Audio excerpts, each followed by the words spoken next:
এখনো পর্যন্ত যারা এই মব করছে, যা কিছু করছে, তারা শেখ হাসিনার তুলনায় অবোধ শিশু।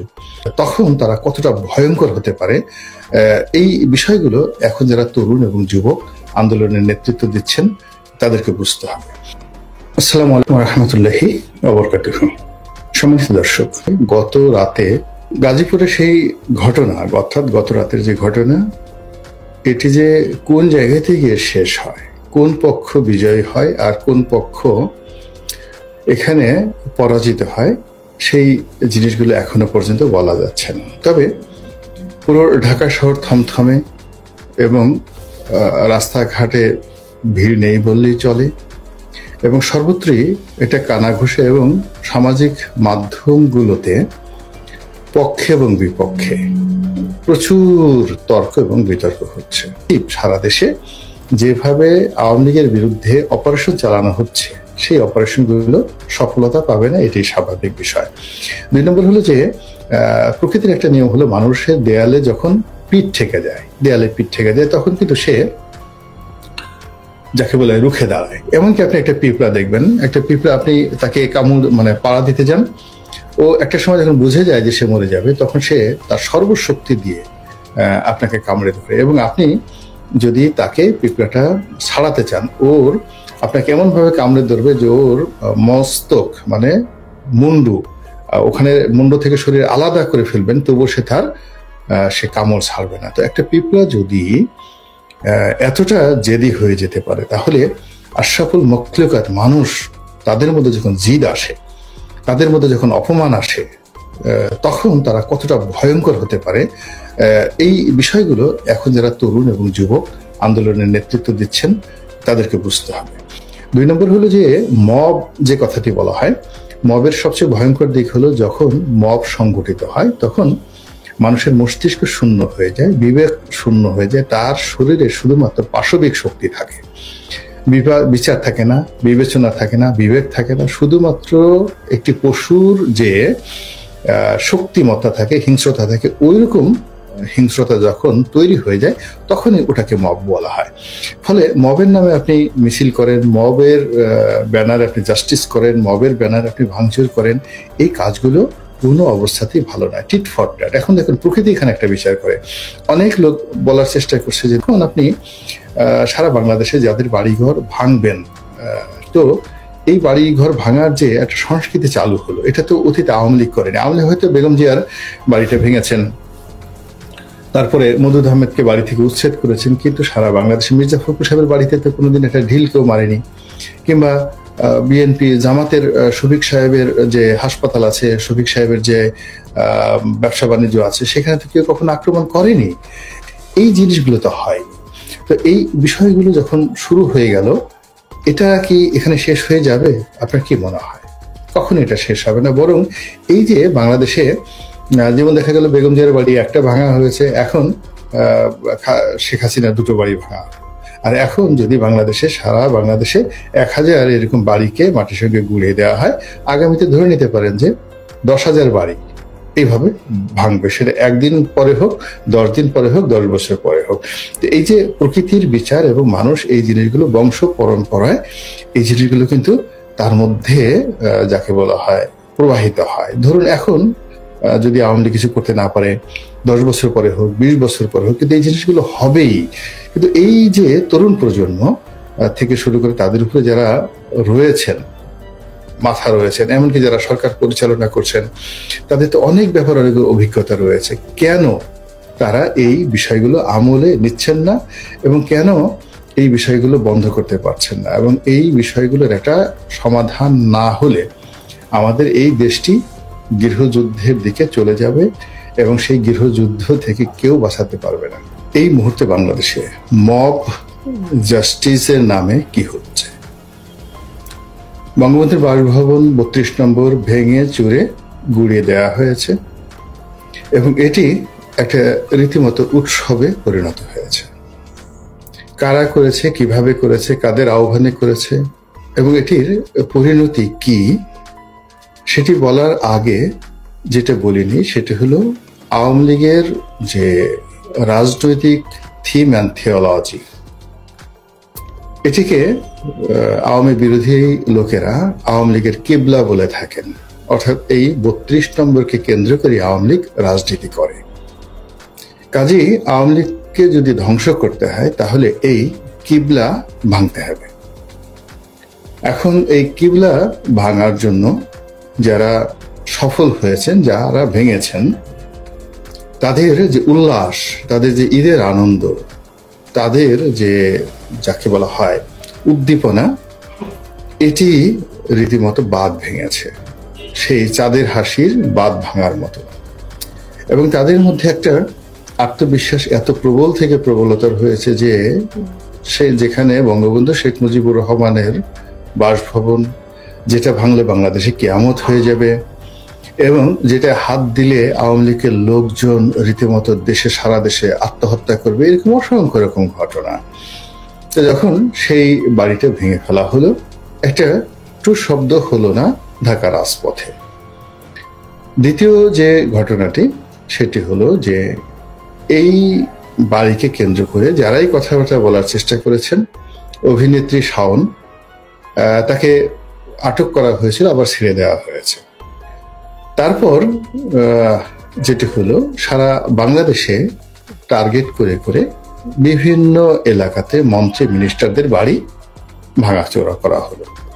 যেমন পিরোজপুরে সমরেজল করিম নামক একজন মন্ত্রী ছিলেন, নিপাট ভদ্রলোক। তার এলাকাতে তিনি কি করেছেন না করেছেন, বাট আমরা ঢাকা শহরে তাকে একজন সজ্জন ভদ্রলোক হিসেবে জানি, যদিও তিনি এখন অজ্ঞাত স্থানে রয়েছেন। কিন্তু সেই মানুষটির বাড়িও ভেঙে চুরমার করে দেওয়া হয়েছে। আমির হোসেন আমুর বাড়িতে আক্রমণ চালানো হয়েছে, এমনকি তুফাইল আহমেদের বাড়িতে অগ্নিসংযোগ করা হয়েছে। তারপর আরো অনেক অসংখ্য বাড়ি ঘরে, মাহবুল আলম হানিফ থেকে শুরু করে সাবেক রাষ্ট্রপতি আব্দুল হামিদের বাড়িতে, তার চাচাতো ভাইয়ের বাড়িতে, তারপরে অনেকগুলো রিসোর্ট, সেখানেও রীতিমতো হামলা চালানো হয়েছে। ফলে শুক্রবার দিন রাত্রি এবং বৃহস্পতিবার দিন রাত্রি, এই দুটো রাত্রিতে সারা বাংলাদেশ রীতিমতো আগুনে থরথর করে কেঁপেছে। আর সেই আগুনে এটা বিশেষ পক্ষ বা বিশেষ গোষ্ঠী ভীষণ রকম উল্লাস নৃত্য করেছে, আর অপর পক্ষটি কেউ রাগে, ক্ষোভে, ক্রোধে, যাকে বলা হয় জিঘাংসায়, তারপরে সে প্রতিশোধ স্পৃহায়, আবার অনেকে ভয়ে থর থর করে কেঁপেছেন। তো এরই মধ্যে যেটি খবর এলো সেটি হলো, গাজীপুরের একজন মন্ত্রী ছিলেন আকমা মুজাম্মেল হক। তিনি মুক্তিযোদ্ধা বিষয়ক মন্ত্রী ছিলেন এবং সরকারের মন্ত্রীদের মধ্যে সবচেয়ে যাকে বলা সিনিয়র মন্ত্রী ছিলেন। তো তার বাড়ি ভাঙার জন্য এই বাড়িতে যারাই আক্রমণ করতে গিয়েছে বা লুটপাট করতে গিয়েছে তাদেরকে এলাকাবাসী গণপিটুনি দিয়েছে। কেউ কেউ বলছেন, প্রচার হয়ে গেছে যে ওখানে 3 জনকে একেবারে রীতিমতো গণপিটুনি দিয়ে মেরে ফেলা হয়েছে এবং তাদের পা ধরেছে, স্যার আপনাদের দুটো পায়ে ধরি, আপনারা বাঁচান। কিন্তু তারা নানা রকম টাল বাহানা করেছেন এবং এই দেশপ্রেমিক ছাত্র এবং জনতাকে উদ্ধার করার জন্য সেখানে যাননি। ফলে সেখানে প্রথম আলোর রিপোর্ট অনুযায়ী প্রায় 15 জন সেই ছাত্র এবং জনতা গুরুতর আহত হয়েছেন এবং সেনাবাহিনী গিয়ে তাদেরকে মুমূর্ষ অবস্থায় উদ্ধার করেছেন। অনেককে সেই ব্যাটারির রিকশায় করে এনেছেন। গাজীপুরকে কেন্দ্র করে একটি সংঘাত, অনিবার্য একটি সংঘাত, সেটা আমাদেরকে দেখতে হবে এবং সেই সংঘাতে কি কি পরিণতি হতে পারে এবং সেই সংঘাতের মারাত্মক বিষক্রিয়া সারা দেশে কিভাবে ছড়িয়ে যেতে পারে সেই বিষয়গুলো নিয়ে আলোচনা করব। তার আগে একটু দেখে নিই যে আমার সঙ্গে কারা কারা যুক্ত আছেন এবং মানুষ ভয় পেলে দেশ থাকতো না। ধন্যবাদ গাজীপুরবাসী। আবার জেগে ওঠে বাংলাদেশ, অতি উৎসাহী কিছু ভালো না, সোনার বাংলাদেশ ইত্যাদি ইত্যাদি। ভাইজান, ঘরের মানুষ ঘরে এলে আমরা সবাই খুশি হব, জয় বাংলা, জয় বঙ্গবন্ধু। মানে সবাই বেশি পিটি আহত করেছে কেন, ঈদ মোবারক, সোনার বাংলা, সবাই। আচ্ছা, যেটা মনে হলো যে আমার এখানে যারা আসছেন এই অনুষ্ঠানটা দেখার জন্য তারা প্রায় সবাই আওয়ামী লীগের লোকজন আছেন। আর আওয়ামী লীগের লোকজন এই ঘটনায় ভীষণ রকম উজ্জীবিত এবং ভীষণ রকম খুশি। গাজীপুরের এই ঘটনা নিয়ে গত রাত থেকে আজ পর্যন্ত যে ঘটনাগুলো ঘটেছে খুবই যাকে বলা হয় অ্যালার্মিং এবং ভীতিকর।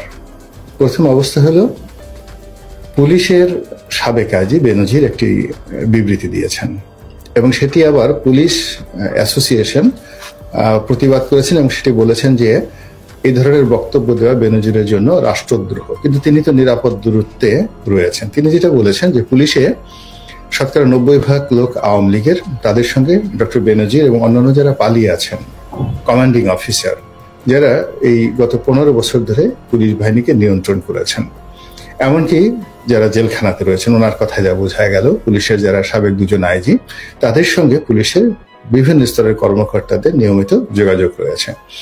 পুলিশ এখানে সাহায্যকারী শক্তি হিসেবে নিউট্রাল আছে এবং সরকারকে সহযোগিতা করছে না, করবে না।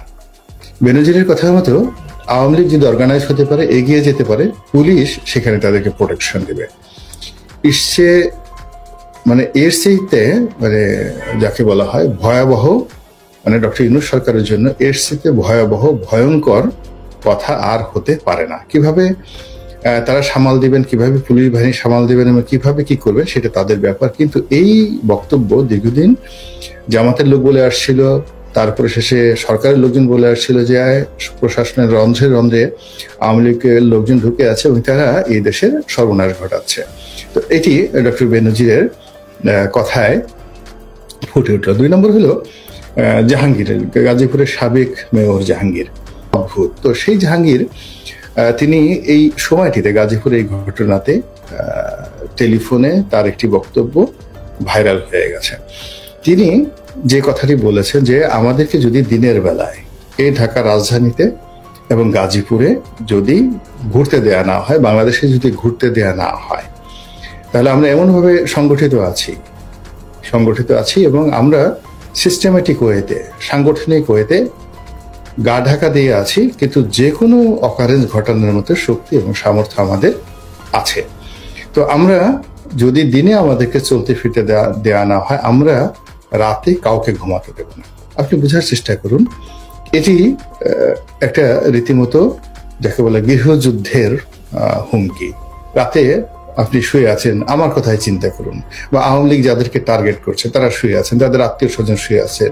তো সেখানে গিয়ে দেখা গেল আগুন লাগিয়ে দিল, গান পাউডার দিয়ে আগুন লাগিয়ে দিল, পেট্রোল ঢেলে আগুন লাগিয়ে দেওয়া হলো। এটা তো জাস্ট জাহাঙ্গীরের কথা মতো তাদের জন্য ভাত মাছের বিষয়। এবং বেনজিরের কথা মতো এখানে যদি পুলিশ সাহায্য করে, তাহলে আলটিমেটলি এখন যারা বড় বড় কথাবার্তা বলছেন, এই পুরো পরিস্থিতি উল্টে যেতে 24 ঘন্টা সময় লাগবে না। কি হচ্ছে, বরিশাল, পটুয়াখালী, তারপর ভোলা, পিরোজপুর, ঝালকাঠি, শরীয়তপুর, মাদারীপুর, গোপালগঞ্জ, ফরিদপুর, এই এলাকাগুলোতে আওয়ামী লীগের যে জনপ্রিয়তা বা প্রাধান্য রয়েছে, এবং এখানে এখনো পর্যন্ত মাঠে ঘাটে কিন্তু আওয়ামী লীগের সব নেতাকর্মীরা পালায়নি, এবং ওখানে বিএনপির সঙ্গে মূল শক্তি হলো বিএনপি।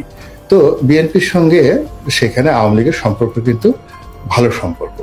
তো তারা যদি এই কয়টি এলাকাতে কেবলমাত্র জামাতকে এবং সমন্বয়ককে টার্গেট করে, যেখানে যেখানে তাদের শক্তিমত্তা রয়েছে দিনে এবং রাতে, এবং আস্তে আস্তে কি হচ্ছে যে একজন আর একজনের বিরুদ্ধে চাণক্য নীতির মতো লাগিয়ে দিয়ে, অর্থাৎ প্রথমে যদি তারা দেখা গেল যে সমন্বয়কদের ব্যাপারে এখন অনেকের দুর্বলতা আছে, তো তারা যদি প্রথমে জামাতকে টার্গেট করে, তারপরে সমন্বয়কদেরকে টার্গেট করে, তারপর ধীরে ধীরে নিজেদের শক্তিমত্তা বৃদ্ধি করে এবং অন্যান্য এলাকাতে যায়, এবং সবার শেষে যদি তারা রাজধানীতে আসে, তাহলে সেই পরিস্থিতি কতটা জটিল হতে পারে। ফলে এখন যে ঘটনাগুলো ঘটেছে, এই ঘটনাগুলোর ইমিডিয়েটলি সরকারের পক্ষ থেকে এগুলোর যাকে বলা হয় নিয়ন্ত্রণ তাদের করতে হবে।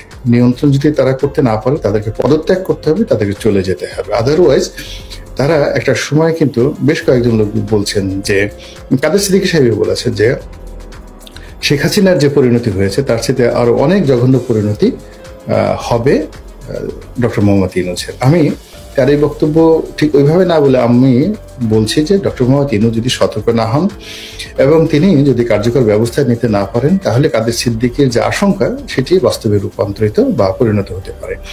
এখানে মূল ব্যাপার হলো যে বাবা, আপনি পারবেন না একটা জিনিস।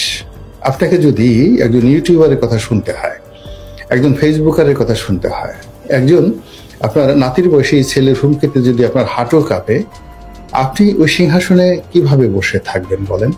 এটা তো ঠিক না। আপনার কথা যদি আইজি সাহেব না শুনে, আপনার কথা যদি সেনাপ্রধান না শুনে, আপনার কথা যদি এসপি সাহেব মুভ না করে, আপনার কথা যদি একটা থানা না চলে, তাহলে শুধু শুধু ওখানে বসে থেকে আপনি কেন আপনার সারা জীবনের অর্জন নষ্ট করতে যাচ্ছেন?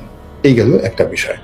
2 নম্বর হলো যে এখানে যারা সমন্বয়ক রয়েছেন তাদের মধ্যে এখন অনেকগুলো গ্রুপ হয়ে গেছে।